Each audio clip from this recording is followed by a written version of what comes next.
ಅವರು ಕೋಟ್ಯಾಧಿಪತಿಯಾಗಿದ್ದವರು, ಆದರೆ ಸರಳ ಜೀವನ. ಅವರು ಉದ್ಯಮಿಯಾಗಿದ್ದವರು, ಆದರೆ ಹೃದಯವಂತ ಮಾನವ. ಇವರು ಭಾರತದ ಹೆಮ್ಮೆ. ಅವರೇ ನಮ್ಮ ರತನ್ ಟಾಟಾ. ರತನ್ ಟಾಟಾ ಎಂದರೆ ಸರಳತೆ, ಶಿಸ್ತು, ಮಾನವೀಯತೆ.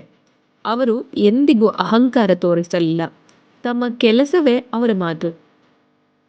ಸರಳ ಜೀವನ, ಶಿಸ್ತಿನ ನಾಯಕತ್ವ, ಮೌನವಾಗಿ ಕೆಲಸ ಮಾಡುವ ಸ್ವಭಾವ.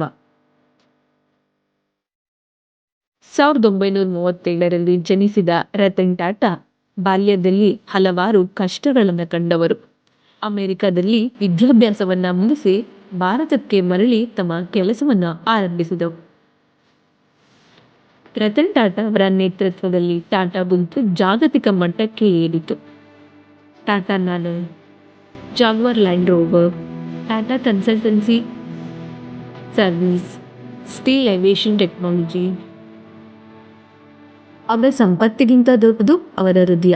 ಶಿಕ್ಷಣ, ಆರೋಗ್ಯ, ಗ್ರಾಮೀಣ ಅಭಿವೃದ್ಧಿ ಎಲ್ಲೆಲ್ಲೂ ಟಾಟಾ ನೆರಳಿದೆ. Tata Trust, cancer hospitals, Covid time health. Ratan Tata ನಮಗೆ ಕಲಿಸುವ ಪಾಠ ಒಂದೇ: ಯಶಸ್ಸು ಹಣದಿಂದ ಅಲ್ಲ, ಮೌಲ್ಯಗಳಿಂದ ಅಳಿಬೇಕು. ಈ ಕತೆ ನಿಮಗೆ ಸ್ಫೂರ್ತಿ ನೀಡಿದ್ರೆ ಲೈಕ್ ಮಾಡಿ, ಶೇರ್ ಮಾಡಿ, ಮತ್ತೆ ನಮ್ಮ ಚಾನೆಲ್ ಸಬ್ಸ್ಕ್ರೈಬ್ ಮಾಡಿ.